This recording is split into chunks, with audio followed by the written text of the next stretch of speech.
ପାଖକୁ ଗୋଟେ ବୋହୂ ନେଇ ଆସିଛି ମାମୁଁ। ଆପଣ ମାନେ ମତେ ଗାଳି କରିବେନି ମା। ତେବେ ବୋହୂ କୋଉଠି ଅଛି? ଆପଣଙ୍କର ଭାଗବତ ପ୍ରମାଣ କଲା ଏ ବୋହୂ କୋଉଠି ଅଛି। ସେ ପିଣ୍ଡ ବ୍ରହ୍ମାଣ୍ଡ ଏକ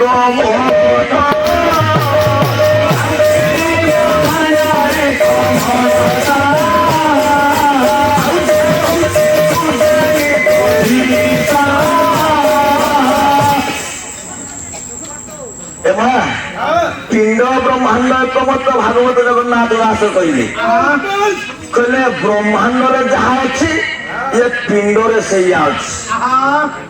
ଏ ପିଣ୍ଡରେ ଯାହା ନାହିଁ ଆଜ୍ଞା ବ୍ରହ୍ମାଣ୍ଡରେ ତାହା ନାହିଁ। ଏଟେ ସୁନ୍ଦର କଥା। ଆପଣଙ୍କର ଅଭିରାମ ପରମହଂସ କହିଦେଇଛନ୍ତି, ଗୋଟାଏ ସୁନ୍ଦର କବିତା ଲେଖିଛନ୍ତି। ଏ ବହୁ ଭଲ ମାନୁ ନାହିଁ 25 ମଦୁଆ ସଙ୍ଗତରେ ବହୁ ଚାଲିଛି ଛାତି ଫୁଲାଇ। ଆଜ୍ଞା ମୋ ଭାଇ ମାନେ ଟିକେ ଲକ୍ଷ୍ୟ କରିବେ, ଗୋଟେ ବୋହୂ ମୁଁ ନେଇ ଆସିଛି। ବୋହୂ କୋଉଠି ଅଛି କହିଲେ ପିଣ୍ଡ ବ୍ରହ୍ମାଣ୍ଡ ଏକମତ ଜାଣନ୍ତି ସୁଜ୍ଞାନୀ ପଣ୍ଡିତ। ଏ ପିଣ୍ଡରେ ଯାହା ଅଛି ବ୍ରହ୍ମାଣ୍ଡରେ ସେଇଆ ଅଛି। ହଁ ବ୍ରହ୍ମାଣ୍ଡରେ ରହିଲା ବୋହୂ, କିନ୍ତୁ ଏ ପିଣ୍ଡରେ ଗୋଟାଏ ବୋହୂ ଅଛି। କଣ ହେଲା କହିଲେ ବୋହୂ କିଏ? ଇଏ ପିଣ୍ଡ ରୂପକ ଗ୍ରହ ମଧ୍ୟରେ ବୋହୂ ହେଉଛି ଆଜ୍ଞା ମନ। ଆଜ୍ଞା ସଦା ସର୍ବଦା ଚଞ୍ଚଳିଆ। ବର୍ତ୍ତମାନ ଏ ତଳକାଇପୁର ପାଲା ମଞ୍ଚରେ ଅଛି ତ କିଛି କ୍ଷଣ ପରେ ଯାଇ କଟକ ଭୁବନେଶ୍ୱର କୋଉଠି ଆଜ୍ଞା ପୁରୀ ଧାମରେ ପହଞ୍ଚିଯିବ ନାହିଁ। ନିମିଷକ ମଧ୍ୟରେ ଆପଣ ଏଇଠି ବସିଥିବେ, ଆପଣଙ୍କର ମନ ଯାଇ ପହଞ୍ଚିବ ଇଏ ଅମାନିଆ ମନ। ଇଏ ମନ ରୂପକ ବୋହୂ ଆଜି କରିଛି କଣ ଆଜ୍ଞା? ମନ ଯଦି ବୋହୂ ହେଲା ତେବେ 25 ମଦୁଆ କିଏ? ଶୁଣ ଶୁଣ ଶୁଣ, ଏ ବୋହୂ କେମିତି ଉଦଣ୍ଡି ବୋହୂ ଆଜି କଣ କରୁଛି? 25 ମଦୁଆ ସଙ୍ଗତରେ ବୋହୂ ଚାଲିଛି ଛାତି ଫୁଲାଇ। 25 ମଦୁଆଙ୍କ ସମେତ ଆଜିକାଲିରେ ତ ବୋହୂ ମାନେ ସେଇଆ, କାହାକୁ ଖାତର କରୁନାହାନ୍ତି ନାଇଁ, କାହାକୁ ଖାତର କରୁନାହାନ୍ତି। ଆମ ପିଲାମାନଙ୍କ ସମେତ ମଧ୍ୟ ସେମାନେ ଚାଲି ଯାଉଛନ୍ତି ଲଜ୍ଜାକୁ ଦୂରୀଭୂତ କରି ନାଇଁ। ପିଣ୍ଡ ରୂପକ ଗୃହ ମଧ୍ୟରେ ମନ ରୂପକ ବୋହୂ ରହିଲା। 25 ମଦୁଆ କିଏ? ସେ ମଦୁଆ ହଉଛି 25 ଗୋଟି ପ୍ରକୃତି। 25 ପ୍ରକୃତି ଶରୀର ମଧ୍ୟରେ ଆଜ୍ଞା ରହିଅଛି। ନିକଟରେ ଅଛନ୍ତି ଆମର ଜଣେ ବାବା ବସିଛନ୍ତି।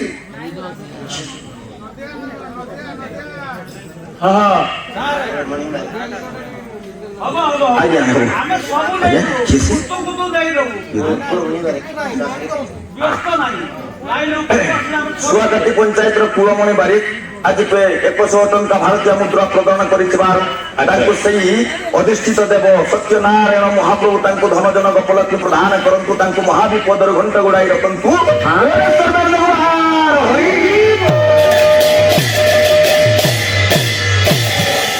ମୋ ବାବା ବସିଛନ୍ତି ଶାରୀରିକ ତତ୍ତ୍ୱବାଲା ନାଇଁ ବାବା।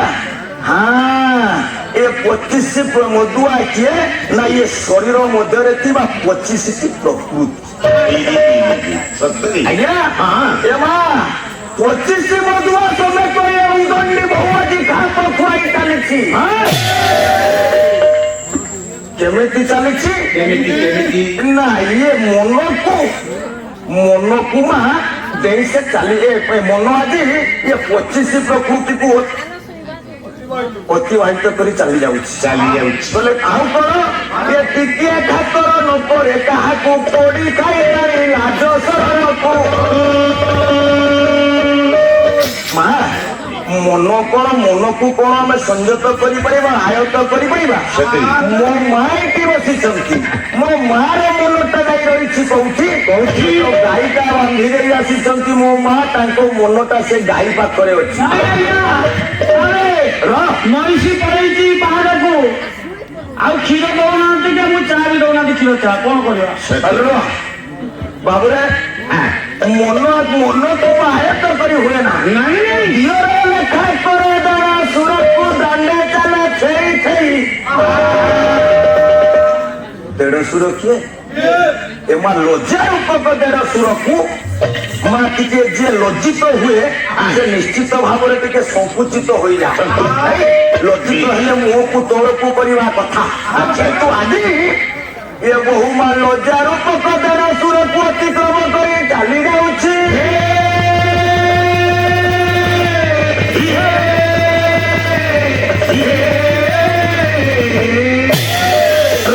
ୟା ଭିତରେ ଗୋଟେ ସୁନ୍ଦର କଥା ମା ମାନେ ବଡ ଲକ୍ଷ୍ୟ ଦେଇଥିବ ତିନି ଗୋଟି ପୁଅ ହେଲାଣି ବୋହୁର ବୋହୁ ଯାଇ ନାହିଁ ମଧୁ ଶଯ୍ୟା ଘର ଅସମ୍ଭବ କଥା କଣ କହିଲେ ମିଛ କଥା ଏଇ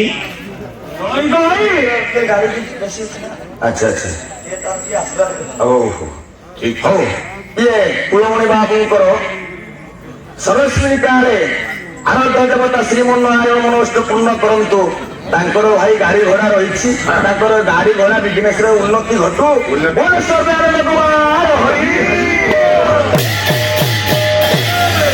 କଣ କହିଲେ ଆଜ୍ଞା ବୋଲେ ତିନି ଗୋଟି ପୁଅ ହେଲାଣି ବୋହୁର ବୋହୁ ଯାଇନାହିଁ ମଧୁ ଶଯ୍ୟା ଘର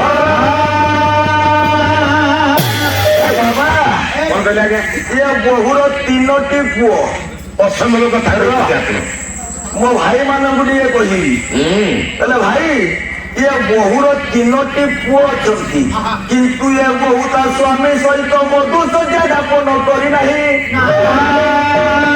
ଆଜ୍ଞା ସତରୀ ସ୍ୱାମୀ ସଙ୍ଗ ନ କଲେ କଣ ପିଲା ଛୁଆ ହୁଏ ବୋଲେ ସାରେ କେତେ ମାରୁଆ କଥା ଆଜ୍ଞା କି କଥା ଆରେ ବାପା ସେ ବହୁଟା କଣ ଅଣ୍ଡା ଦିଏ ଏ ମା ଏଇ। ମୋ ପାଲାଟା ଏମିତି ଶସ୍ତା ପାଲା ନୁହଁ ପାଲା ଭିତରେ ଅନେକ କିଛି ଶିକ୍ଷଣୀୟ ଜିନିଷ ଅଛି ଖାଲି କଣ ସେଇ ସେଇ ନାଚିଲେ ପାଲା ପାର୍ଲାରେ ନାହିଁ ଦିଲା ଆରେ ବାବା ଆପଣ ମାନେ ପଇସା ଦେବେ ପାଲାମାନଙ୍କ ପାଖରୁ କିଛି ଶିକ୍ଷା ଗ୍ରହଣ କରିଥାନ୍ତ ଆବଶ୍ୟକ ନୁହେଁ ଭାଇ ତିନୋଟି ପୁଅ ହୋଇଯାଇଛି ଏ ବୋହୁର କିନ୍ତୁ ଆଜ୍ଞା ବୋହୁ ଆଜି ସ୍ୱାମୀ ସଙ୍ଗ କରିନାହିଁ ଯାପନ କରିନାହିଁ ଏବେ ମା କେମିତି ହେଲା ଏ ବୋହୁର ତିନୋଟି ପିଲା ତିନୋଟି ପୁଅ କେମିତି ଜାତ ହେଲା ଶୁଣ ମା ଭଲ ଭାବରେ ମନ ଦେଇ ଶୁଣ ଏ ବୋହୁର ତିନୋଟି ପିଲା କିଏ ଆଜ୍ଞା ବାବା ଅଛନ୍ତି ନିଶ୍ଚିତ ଭାବରେ କିଛି ନା କିଛି ତାଙ୍କୁ ଜଣା ଥିବ ଆଜ୍ଞା କହିଲେ ଯେତେବେଳେ ମାତୃଗର୍ଭରୁ ଗୋଟେ ସନ୍ତାନ ମା ଜନ୍ମ ନିଏ ଯେତେବେଳେ ମା ଧରାଶାୟୀ ହୋଇଥାଏ ଜଣେ ସନ୍ତାନ ବା ସନ୍ତତି ମାଲୋ ସଙ୍ଗତରେ ତିନୋଟି ପୁଅ ନେଇକି ଆସିଥାଏ ସେ ତିନୋଟି ପୁଅ କିଏ ନା ବାତ ପିତ କଫ ଏମା ସମସ୍ତଙ୍କର ଶରୀରରେ ବାତ ପିତ କଫ ନାହିଁ କି ମୋ ଶରୀରରେ ବାତ ପିତ କଫ ଅଛି ଆପଣଙ୍କର ଶରୀରରେ ବାତ କଫ ପିତ ଅଛି ଆରେ ବାତ କଫ ନଥିଲେ ମା ଜୀବନ ବଞ୍ଚି ପାରିବ ନା ସମସ୍ତଙ୍କର ଶରୀର ମଧ୍ୟରେ ବାତ ପିତ କଫ ରହିଛି କବି କହିଲେ ଆଜି ବାତ ପିତ କଫ ତିନୋଟି ହେଉଛି ଆଜ୍ଞା ବୋହୁର ତିନୋଟି ପୁଅ ଠିକ ହେଲା ତ ଆଜ୍ଞା ତିନୋଟି ପୁଅ ହଉଛି ବାତ ପିତ କଫ ପୁଣି କବି କହିଲେ କଣ ନା କାନି ପଳତକୁ ପୁଅ ଧରୁ ଧରୁଛ ଖଞ୍ଜା ଗଲା ବାବୁରେ ଯେତେବେଳେ ଆଜ୍ଞା ବାତ ପିତ କଫ ଇଏ ବୋହୁର କାନି ପରତକୁ ଧରିବା ପାଇଁ ଚେଷ୍ଟା କରୁଛନ୍ତି ବା ଏ ବୋହୁକୁ ଧରିବା ପାଇଁ ବା ମନକୁ ଧରିବା ପାଇଁ ବା ମନକୁ ଆୟତ୍ତ କରିବା ପାଇଁ ଚେଷ୍ଟା କରୁଛନ୍ତି ସେତେବେଳେ ମନ କରିଛି କଣ କଲେ ନା ଛଅ ଖଞ୍ଜାକୁ ଦେଇଗଲା ଆଜ୍ଞା ଶରୀର ମଧ୍ୟରେ ଛଅଟି ଖଞ୍ଜା